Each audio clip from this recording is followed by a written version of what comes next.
8 থেকে 80 আমরা সবাই চা খেতে ভালোবাসি। আজকে আমি তোমাদের মশলা চা খুব সহজে তৈরি করা শেখাবো। তো দেখতেই পাচ্ছ, প্রথমে একটা পাত্রে জল নিয়ে নিলাম, তারপর গ্যাসটাকে ধরিয়ে নেব। এবার সেই পাত্রটাকে গ্যাসে বসিয়ে দেব। জলটাকে ফুটিয়ে একটু নেব, তারপরে স্বাদ অনুসারে আদা এইভাবে কুচিয়ে দেব।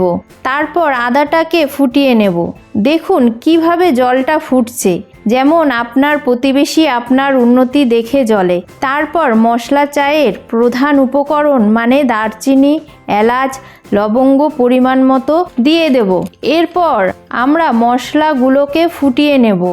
এবার আপনার প্রয়োজন মতো চিনি দিয়ে দেবেন। দেখুন আমি আমার প্রয়োজন মতো 3 চামচ চিনি দিয়ে দিলাম। তারপর একটু ঘেটে দেব চামচ দিয়ে। এবার আগের থেকে ফুটিয়ে রাখা দুধ দিয়ে দেব পরিমাণ মতো।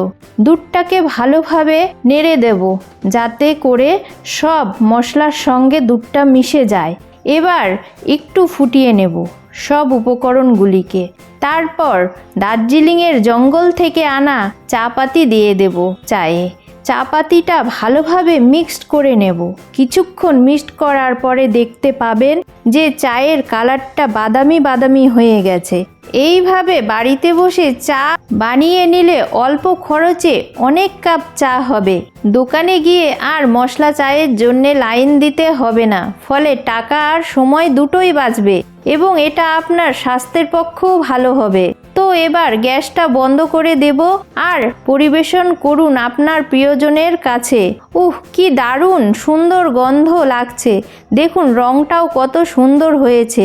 চায়ের সাথে বিস্কুট হলে ব্যাপারটা জমে ওঠে। এটা আমার প্রথম ভিডিও হিসাবে আপনার কেমন লাগলো কমেন্টে অবশ্যই জানাবেন। আর এই রেসিপিটাকে আপনার জানা ছিল কমেন্টে অবশ্যই বলবেন। এই রকমই আরও কুকিং ভিডিও দেখতে হলে বনশ্রীর কিচেন চ্যানেল সাবস্ক্রাইব করবেন।